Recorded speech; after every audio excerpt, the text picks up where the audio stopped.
Ma mère veut seulement que je me marie avec un homme riche, voici mon histoire. J'ai grandi en Inde, au cœur des traditions, des rituels et des fêtes colorées, et j'ai 3 sœurs, toutes différentes. Dans notre maison, ma mère ne parle que d'une chose, nous marier. Selon elle, notre avenir dépend de l'homme que nous trouverons. Mais moi, je veux plus qu'un nom ou une fortune, je veux un mariage où il y a du respect, de l'amour et de la complicité. Tout a commencé lors d'un mariage, un de ces mariages indiens où tout brille, les couleurs des saris, la musique qui résonne, les danses qui racontent des histoires. Et ce jour-là, ma sœur aînée a rencontré Balraj, un indien expatrié de Londres, élégant, ouvert d'esprit. Et avec lui, elle a souri comme je ne l'avais jamais vu sourire. Mais il n'était pas seul. À ses côtés se tenait Darcy, un américain riche, héritier d'hôtels de luxe, beau, mais distant. Oui, je dois l'admettre. Quand je l'ai vu, je l'ai trouvé séduisant, à mon goût. Mais je ne sais pas, il n'y a pas eu ce déclic, pas ce quelque chose qui me fait vibrer. Et puis son regard sur moi m'a glacé, comme si j'étais trop indienne pour lui dans mon propre pays. Quelques jours plus tard, Balraj voulait voir ma sœur aînée. Et bien sûr, il avait entraîné Darcy avec lui. Ma sœur m'a supplié de l'accompagner, elle voulait que je sois là, pour ne pas se sentir seule. Et peut-être aussi pour que je fasse un effort avec Darcy. Honnêtement, je n'avais aucune envie d'y aller. Je m'étais promis de l'éviter, persuadée qu'il n'avait que du mépris pour moi. Mais par loyauté envers ma sœur, j'ai accepté. Ce jour-là, je sentais que malgré son arrogance, je lui plaisais quand même. Par moments, son regard devenait plus doux, presque hésitant, comme s'il n'osait pas l'avouer. Bon, c'est vrai qu'il y avait quelque chose d'attirant chez lui, sa façon de m'écouter, son regard qui parfois se faisait plus doux. Pendant un instant, j'ai cru que je m'étais peut-être trompée sur lui, que ce Darcy n'était pas seulement l'homme froid du mariage. Mais ça n'a pas duré, il a tout gâché. Il a parlé de l'Inde comme d'un pays bruyant, désordonné, comme si nos traditions n'étaient que des choses étranges. Son ton était suffisant, presque condescendant. Je l'ai senti dans mes tripes, la colère, mon sourire s'est effacé, mes mots sont sortis plus fort que prévu. Je lui ai répondu sans détour que mon pays n'avait pas besoin de son approbation, que ma culture n'était pas un spectacle pour touristes. J'ai préféré partir, le laisser avec ses préjugés. Je me suis juré que je ne voulais plus jamais perdre mon temps avec lui. Entre nous, ce fut la guerre, des regards, des piques, des silences lourds. Comme si tout cela ne suffisait pas, ma mère avait trouvé un autre prétendant pour moi, un Indien installé à l'étranger, riche, fortuné, respecté. Elle en parlait comme si c'était un cadeau du destin. Pour elle, c'était évident, je devais l'épouser. Chaque fois que je le voyais, je ne ressentais rien. Il parlait que d'argent, de statut, de ce qu'il possédait, jamais de ce qu'il ressentait. Et puis il y a eu Vikram, lui aussi venait d'Occident. Je l'ai croisé un soir par hasard, séduisant, plat de charme, le genre d'homme qui sait exactement quoi dire pour plaire. Mais la vie est pleine de malentendus. Alors que je pensais protéger ma sœur, j'ai vu Balraj s'éloigner d'elle. Vous savez pourquoi? Parce que Darcy l'a mal conseillé. Il avait semé le doute. Par orgueil, il a jugé ma sœur comme il m'avait jugé moi. Qu'elle était là que pour son argent, mon cœur s'est endurci davantage. Veux-tu connaître la suite sur une partie 2 et surtout qui suis-je? Ça maintenant c'est quoi?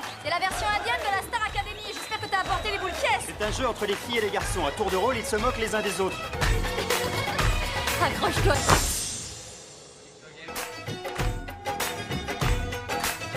सत श्री अकाल सोनियो सुनो सनो हाल सोनियो सत श्री अकाल सोनियो सुनो सनो हाल सोनियो